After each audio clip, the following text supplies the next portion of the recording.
Good morning, good afternoon, good evening to East Central Missouri and the world, and welcome to the James Strong Show podcast number 327.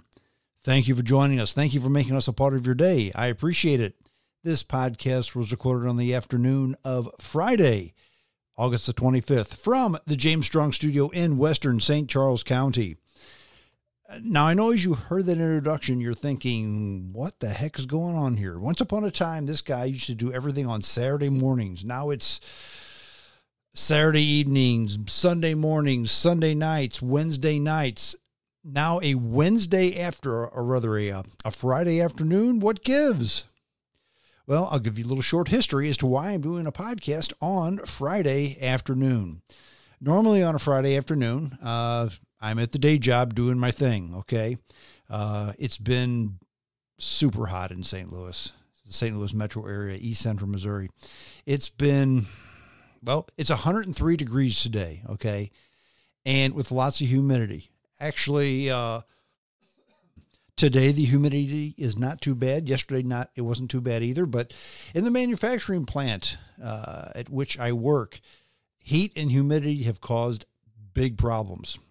We have a factory with a lot of close tolerance, sophisticated machinery that needs to operate in an air-conditioned environment. We've had trouble with air conditioning and trouble with electricity and just troubles, I think primarily because of the weather. This is out of the ordinary for this area, and there have been weather problems. And we had something go boom today, and you can't run machinery. You can't run computers because there's no electricity in the building. So I had two options: sit in the dark and sweat and do nothing, or come home and build a podcast. And that's what I'm doing. We're doing a podcast this afternoon because things happened that allowed me to do so. The topic of today's essay, in fact, when you read it, you may think, what the heck is he talking about now? Everyone goes out of business. Now, that's a true statement, but it's not an Armageddon-like statement, okay? While it is true that everybody goes out of business, no businesses last forever. Even the Hudson Bay Company that was around for 600 years went out of business, okay? Everything goes out of business. In fact, the only corporation that I know of that's been around for 2,000 years that hasn't gone out of business, you could make a stretch to call the Catholic Church a business that hasn't gone out of business. But that's another story for another day, okay? But everyone goes out of business. All companies eventually go out of business. They just do. And business changes. And it doesn't matter what the business is, whether it's the car business, the real estate business, the manufacturing business, sports. They say sports is a business now, and really it always has been, but even more so now, sports is a business. Everything goes out of business eventually. That's what today's essay is all about, just how things change. And when things change, so do businesses, the people that run businesses, and the way businesses operate. Sometimes that's because life passes by the people who run the show. Sometimes life passes by the product that's built. I mean, if in 1880, if you were the best Conestoga wagon wheel builder in the world, you weren't going to be in business long because there was no such thing as a Conestoga wagon by 1910, okay? So you were going to go out of business, okay, unless you adapted. We talk a little bit about that and how things progress, change, and eventually go out of business. But first, I hadn't given one of these for a while, but I have a Jaguar update. Back to working on it on a fairly regular basis, a couple weekends in a row. Whether or not my dad helps me out on the weekend is the determining factor as to what I do. I'm interested in putting on all the electric parts I can so I can go ahead and install the electrical loom into the car. Because before I drive it, it absolutely, positively must have electricity, gasoline, and brakes. Okay? Those three things have to happen before I drive them out of the garage. Dad understands that. but he likes putting on chrome parts. So if Dad's there, we work on putting on chrome parts. So I worked on installing the ignition coil, and we also worked on installing the latches for the trunk. This car has 2 different trunk latches that open it simultaneously. It's a kind of a neat, kind of goofy British type setup, but it works. The coil, however, I bought the coil, and actually I had the coil from the original car. Wasn't sure if it worked or not. My brother, who's a double E, and helped me test it, and he said, I can't really tell if it's good or not, but it's 70 years old. They're not that expensive. Just buy a new coil. Well, I guess I had to, because I gave the coil to the guys who did the engine, and they never gave it back. So I bought a new coil. But that's okay. 2 bolts, you bolt it on the side of the car, plug in one end in the coil, plug the other end into the middle of the distributor cap, and you're done, right? Not so much. On this car, of course, the older cars did not use silicone wires for the coil or for the spark plugs. They used copper wires, which back in 1951, that's what they did. It was replaced with silicone wires, which silicone wires are better. But the way these cars are done is you take the copper wire that sticks out of the insulation, you fray it, stick a bolt through the wire itself, and then push it up against a contact that's on either the coil or the distributor. That's how these things work. Well, I had to build the wire to go from the distributor to the coil, then find a way to install it, then install the coil on, or the coil onto the car itself. So what should have been a 15-minute job turned into an hour and a half hour job, but that's the way this kind of stuff goes. But slow but sure progress on the Jaguar, 1951 Jaguar Mark 7. I'm going to segue into today's essay about how everyone goes out of business with a story I heard. Was it this morning? No, it was yesterday morning.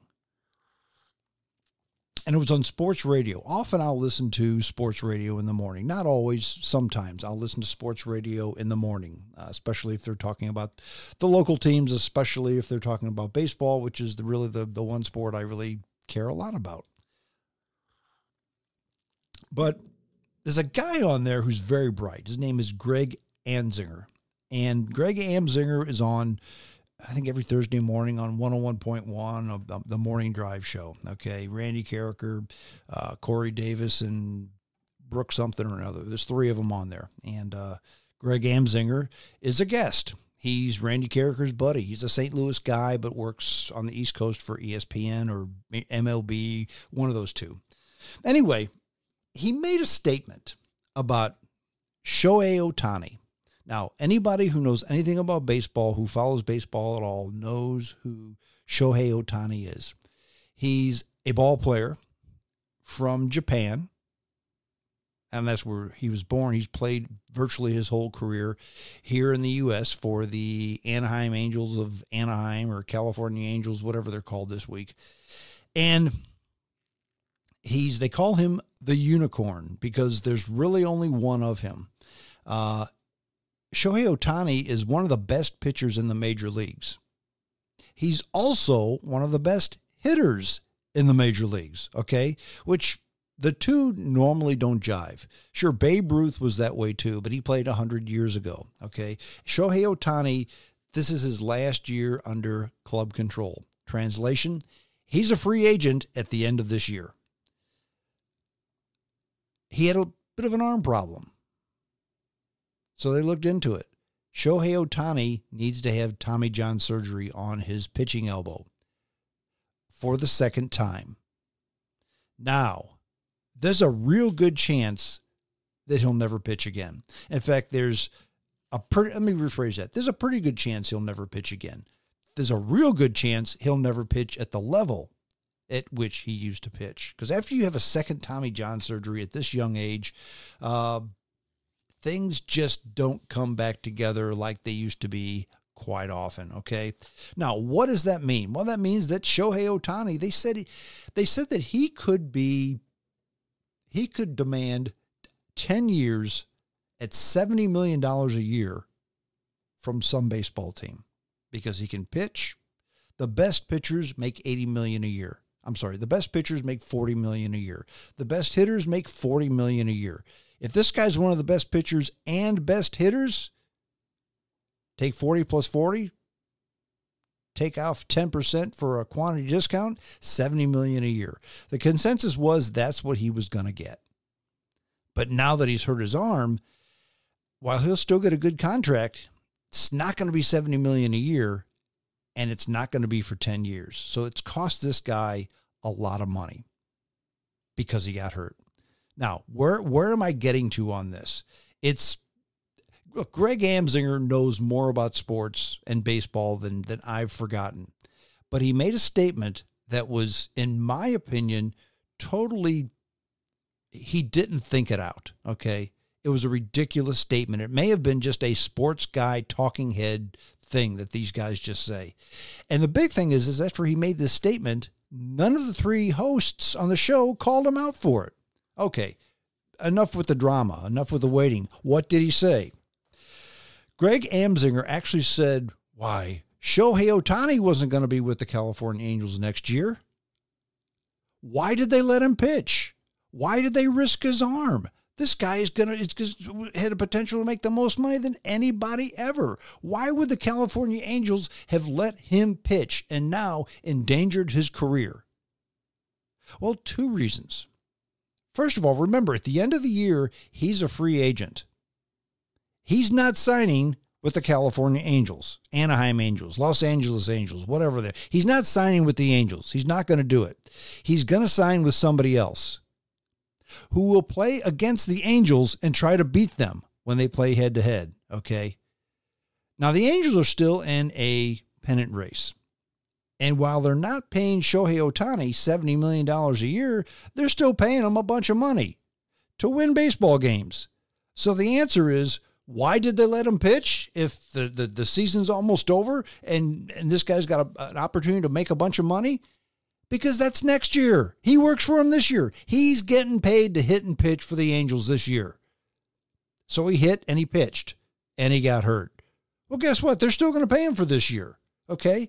To even suggest, just let the guy sit out and we'll just pay him to do nothing because after all, next year he's going to play for somebody else. He's going to try to beat us and make a whole lot of money. To even consider that is not only poor business sense, but it's just an unthought out statement.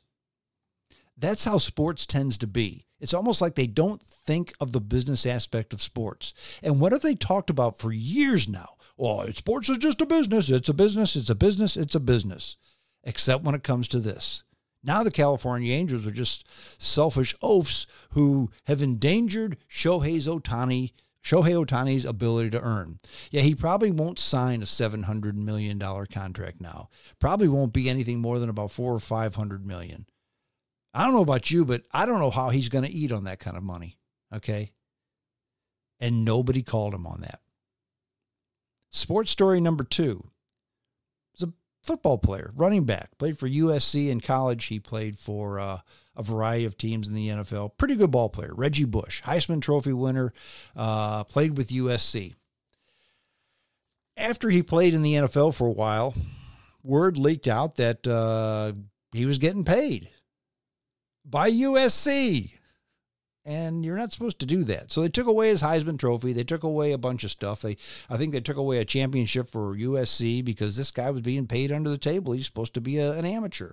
Because everybody knows that college sports are all about the student athlete. They're not about the money. Except for the coach that gets $10 million a year. And the college that gets $100 million a year for the television rights, okay? Other than that, it's about the student athlete. But I digress. Reggie Bush is doing something very, very interesting that I say good for him, and I hope that more people do it. In fact, if more people would do this, people would stop running their pie holes. The NCAA continues to say, why, Reggie Bush just took money under the table. He was paid when he was a student athlete. Reggie Bush has always denied this.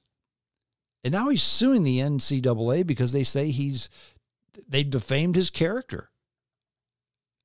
And they said, well, all we did is said that you took money under the table when you played for USC. And Reggie Bush said, oh, yeah? Prove it. Silence. Friends, you can't make an accusation like that about somebody unless you're willing to prove it, okay? You can't say so-and-so did this and defame them without getting a lawsuit thrown in your lap.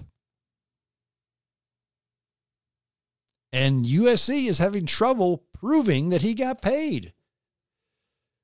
So he's suing them. He wants his Heisman Trophy back. He wants them to take it all back. He wants everything. He said, look, I didn't take any money. If you think I did, prove it. I've said this many times. If you come on to my podcast, you can say anything you want, but you cannot say anything false against anybody. No libel. And what's the other one? I always get them mixed up. Slander or libel. Of course, I think one is physical, one is verbal. Anyway, you can't do that. You can't lie about somebody. You can say, I think that so-and-so is a jerk. That's fine. What you can't say is so-and-so beat his wife.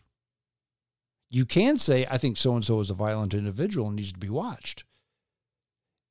You can say that. You can't say so-and-so knocked a 4-year-old kid upside his head. You can't say that. If you do and you defame someone's character, you can be taken to court. If you're found guilty, you're going to have to pay some money. And that's what the NCAA may have to do with Reggie Bush. But you know what? It's just a game. It's just a business. Sports is just a business. Sports is just a business. It always has been, okay? But the difference between sports business now and then, before it was the owners and the players, okay? And that was about it. You went to a ball game when I was a young man, actually when I was a boy, before I drove. We used to go to, I probably went to 15 games a year anyway, easily 15 Cardinal games a year.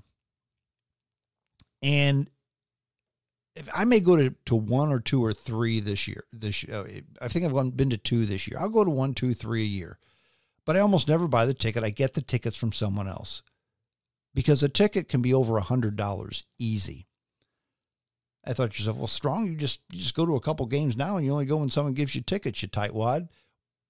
But you went to 15 games as a kid? Yeah, because as a kid, I sat in the bleachers. I went to 15 games a year and it cost $15. Not a game, for the year.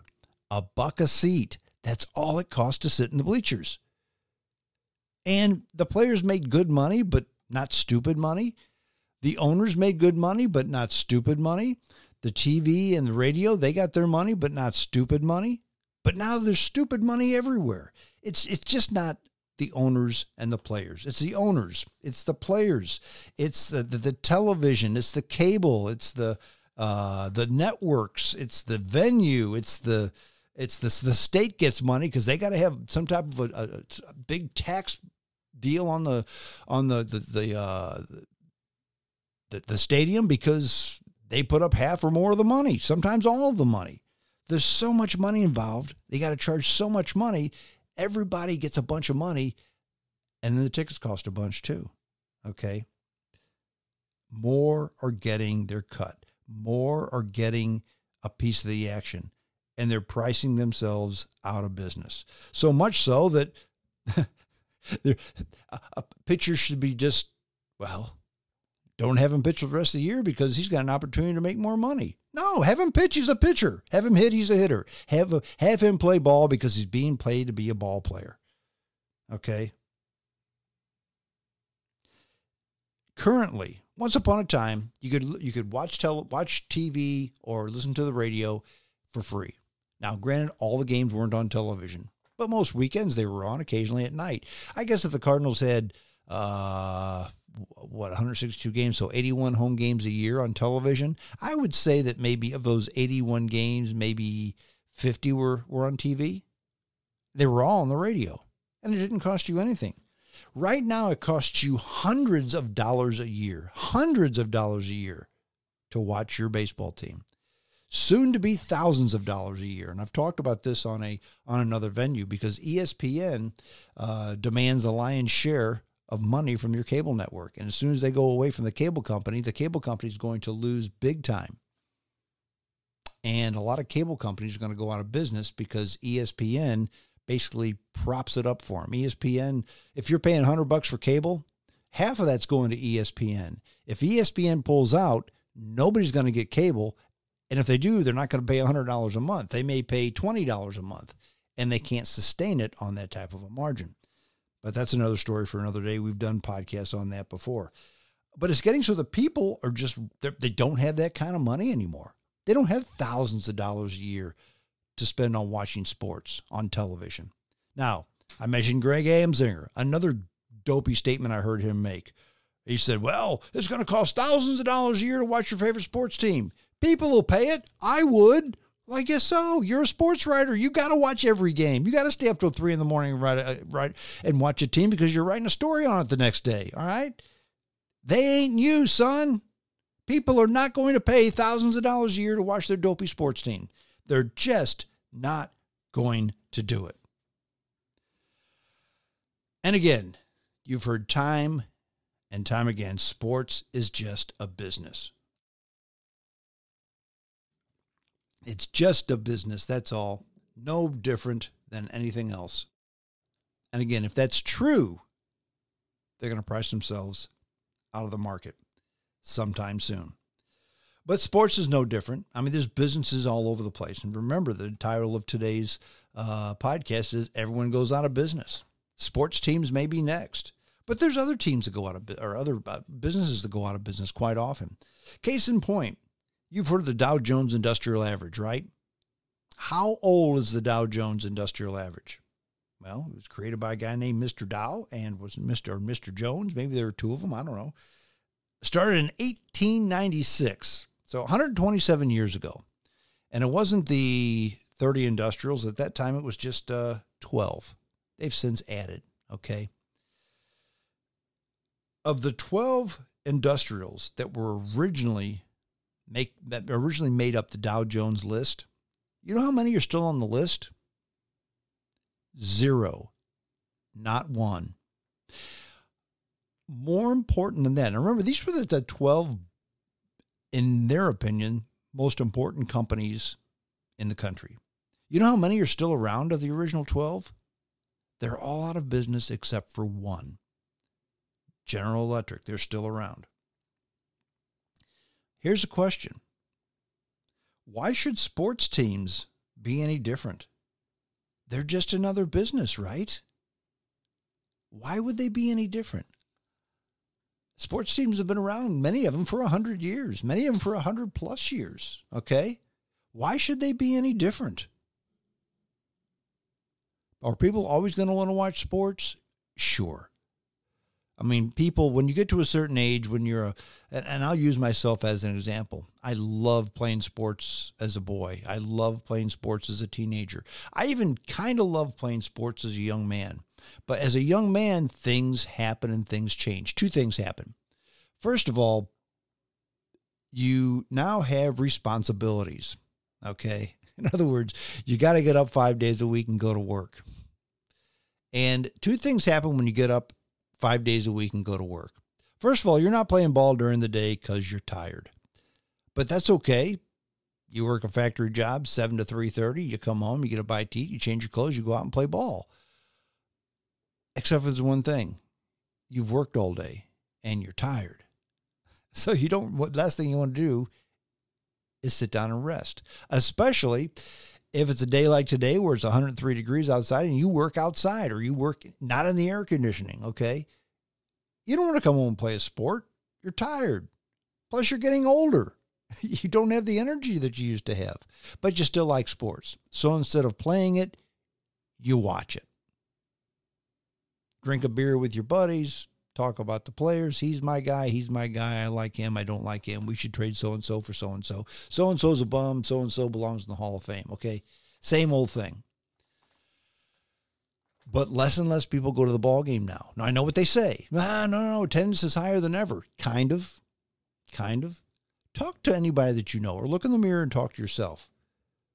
Even if you go to several ball games a year, how many people actually buy tickets to the baseball game? Well, I don't buy them. I get them from somebody who got them from a business, who bought them with a tax write-off, okay? See what I'm trying to say? But sports is no different from any other team. Business continues to change. The world continues to change. The world has always been in a state of change. That's just the way things are. Electric cars. I'll talk about that in the next story, the second to the next story. But, once upon a time, the United States was the manufacturing hub of the world. Before that, England was the manufacturing hub of the world. And in the middle 1800s, they were losing out because across the pond in the United States, we had more people, we had younger people, we had cheaper resources, we had cheaper wages. And we cleaned the Brits' clock on manufacturing. And then the U.S. was the king of the manufacturing world until the 1960s. Now, what happened between 1850 and 1960? Well, first of all, where did all of our manufacturing go? Where did much of our manufacturing go, okay? Did it go back to England? No. Germany? No. Where did it go?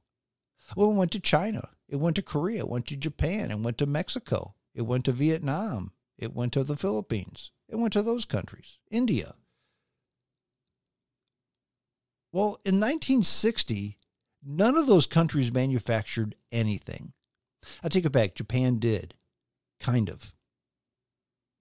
Back in 1960, there were 3 places that built products. Well, let's say the 1950s to be fair. There were 3 places that built products. The United States, Europe, Japan. Europe and Japan were decimated by the war. Their buildings were bombed out. The only thing that they could build over there were new buildings because the country was decimated. They really didn't come out of it until the late 50s, early 60s. But then India and China and Indonesia and Hong Kong and all those other countries, Mexico, they started manufacturing too. So it's not that we don't make anything over here anymore, because we do. We make a lot of stuff over here. But it used to be we made about everything. Now other people make stuff too. And if nothing else, I still remember seeing these old Japanese movies from the 1950s. Most of the cars over there are United States cars. Why? Because they couldn't make cars over there. So much of what we used to build here, we would export. Well, people don't buy our stuff anymore. They build it in their own country. You think we're the only country that waves a flag and says made in USA, or I should say waves a flag and says made in my country? They all do it. They all do it. People in China love to buy made in China stuff. People in Korea love to buy made in Korea stuff. People in Vietnam love to buy made in Vietnam stuff. They love their country too. They want to buy their own stuff. And it's cheaper to make it and sell it over there than to make it anywhere else and import it. That's why things have changed. Things continue to change because we still do a lot of stuff here. We still make a lot of items here. But other people make stuff too. And sometimes they do stuff better than us, or sometimes they do stuff just as well as us, and they just do it for their own market.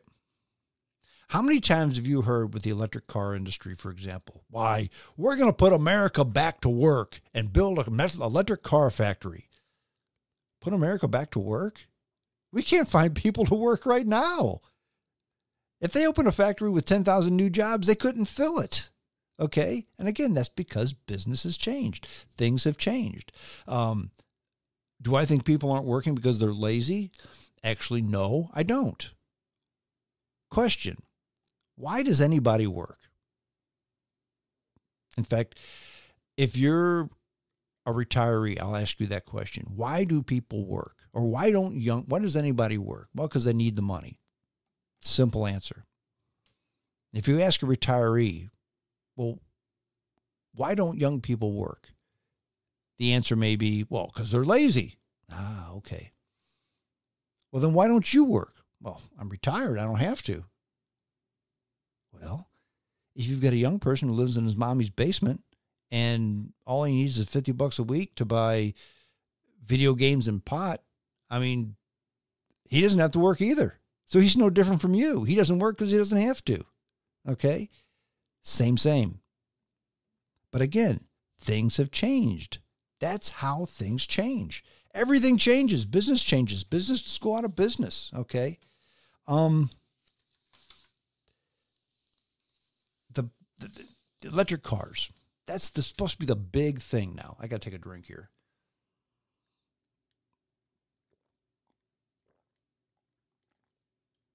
Sorry about that. I didn't want to take a sip. I want to take a big drink. So drinking a glass of iced tea is quite tasty. No hot coffee today. It's 103 degrees outside. But the electric cars. How many electric cars? Let me ask you a question. There's a lot of electric cars here in this country, a lot of electric car companies. How many are there? I don't know. There's Tesla, Polestar, which is actually a Chinese car company, but they sell them over here. Rivian, Fisker, Nikola. That's 5 I can think of off the top of my head. Okay, there's others. There's a few others, okay? And, of course, the big 3 are making them, or at least Chrysler and GM are making them. But China makes tons of electric cars. The scope in which China is building electric cars is mind-boggling. In fact, what we're trying to do is, well, the Chinese are building all these electric cars. We need to do like the Chinese are doing and build more cars here.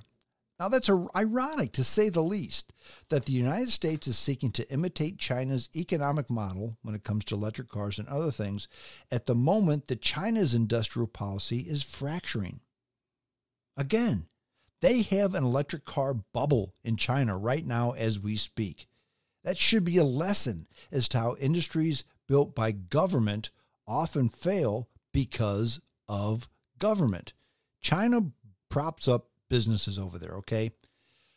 Tesla, for example, has a manufacturing plant in China. Once upon a time, Tesla was the number 1 selling electric car in China.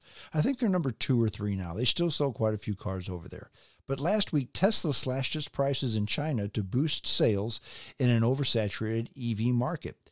In July, Tesla and other automakers in China agreed to stop their EV price war. But then they had to scrap it because the Chinese government said, hey, that's antitrust. You can't collude like that. So they had to stop. Now, while lower prices may benefit consumers, automakers in China are bleeding red ink and going out of business. What's the old adage? If you lose money on every item sold, you can't make it up in volume. That's what's happening with electric cars in China.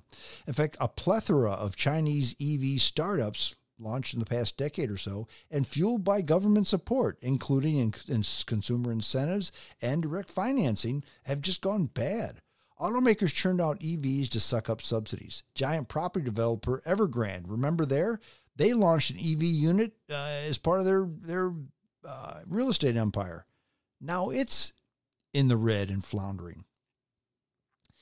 I'm going to give you a statistic that I was shocked, and I had to read this thing about 3 times to make sure it wasn't a misprint or I was reading it wrong. How many Chinese car companies do you think have failed in the past several years? Now, remember, we counted 5 or 6 car companies in the U.S. I'm not talking about car companies in China. I'm talking about car companies in China that have failed in the past few years. You know what the number is? 400. Not 4, not 40, 400. There have been 400 Chinese electric car makers that have failed in the past several years because Beijing said, you know what, we're going to stop giving subsidies for these things. And bang, they're out of business because they were selling for less money than they were building. And like I said, you can't make it up in volume when your balance sheet looks like that. Okay. In fact, the scrapyards around China are littered with EVs whose technology has become outdated, redundant, and just they can't have replacement parts. Okay. Basically, people have bought these cars from these Chinese companies and they said, okay, my car's broke. They take it back to the dealer and they say, well, we're out of business now. Okay, well, give me a part. I'll put it on myself. Sorry, we don't make the parts anymore. Well, what am I supposed to do? The car won't run unless I have this part, and I can't get this part. The answer, they have to throw it in the trash. And that's what's happening over in China. In fact, Beijing recently extended the EV sales tax exemption to soften the industry's problems. Automakers are nonetheless having to slash prices continuously to sell cars that they're required to make by the government, which is eroding margins. China's EV mandate is similar to those imposed by California and the Biden administration, and especially punishes the West's traditional fossil fuel automakers. In fact, Volkswagen's joint venture in China this month announced up to a $8,200 incentive for its electric ID.6X. That's a dopey name for a car. GM dealers in China are discounting EVs by more than 25%. And although EVs now make up a third of all new auto sales in China, supply still far exceeds demand.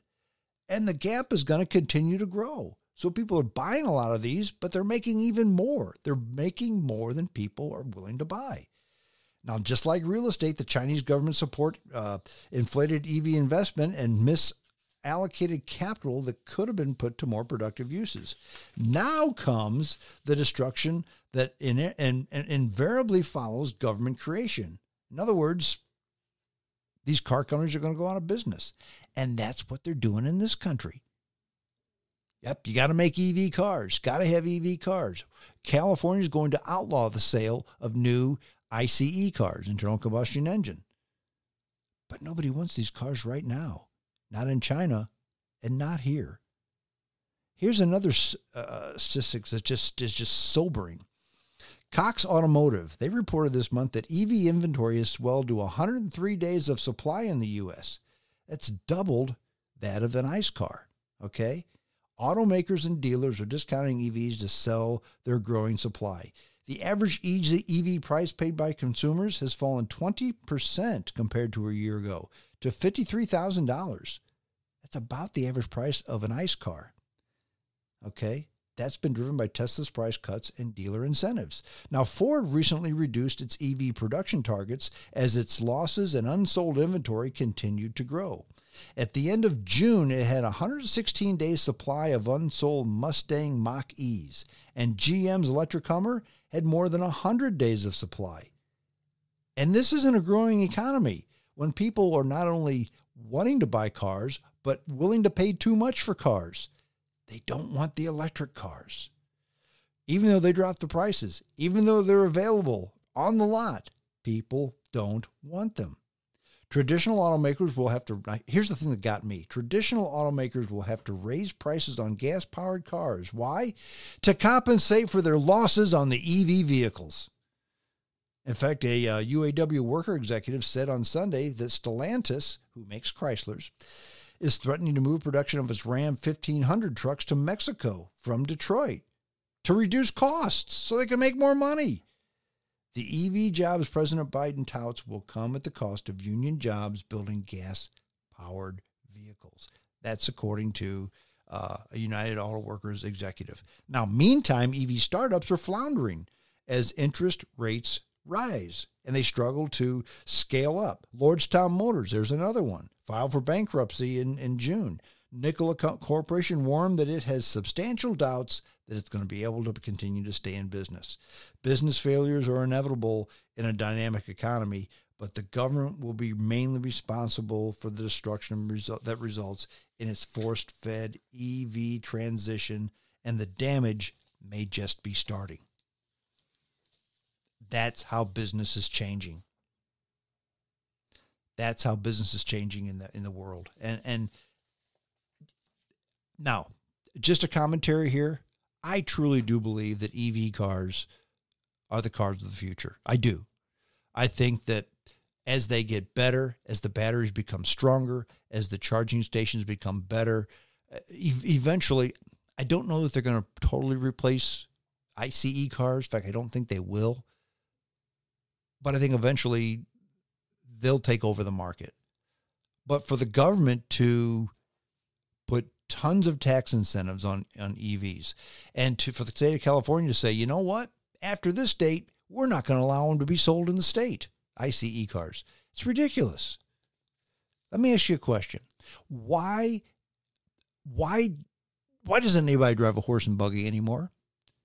Was it because the government said, you know what, after 1922, that's it. You can't drive horse and buggies anymore. You got to buy an ICE. Nope. They never did say that. But people thought, you know what? Remember these first cars that came out like in the 19-teens, even the early 1920s? They were stinky. They were unreliable. They weren't comfortable to ride in, but they got better and better and better. And when they got better and easier and more efficient and became a better alternative to a horse and buggy, people stopped driving the horse and buggies. You know what? Because this alternative is better than that. If we just let business take its course, things would be a whole lot better. Do I ever think that electric cars will always be the only car around? No. Do I think they'll be in charge, the main car that people drive one day? I think so. Maybe not in my lifetime, but definitely yes. But business continues to change. And let's just use China as an example. The more the government sticks their nose in it, the worse it seems to get. Well, that's it. If you like the podcast, I'm glad. JamesStrongShow@hotmail.com. That's the email address. If you want to receive the email, the podcast, just send me an email, JamesStrongShow@hotmail.com. I will put your email on the mailing list, and I'll send you an episode for you to download and listen to it at your leisure upon publication. That's it. I'm done. Until next time, this is James Strong saying adios.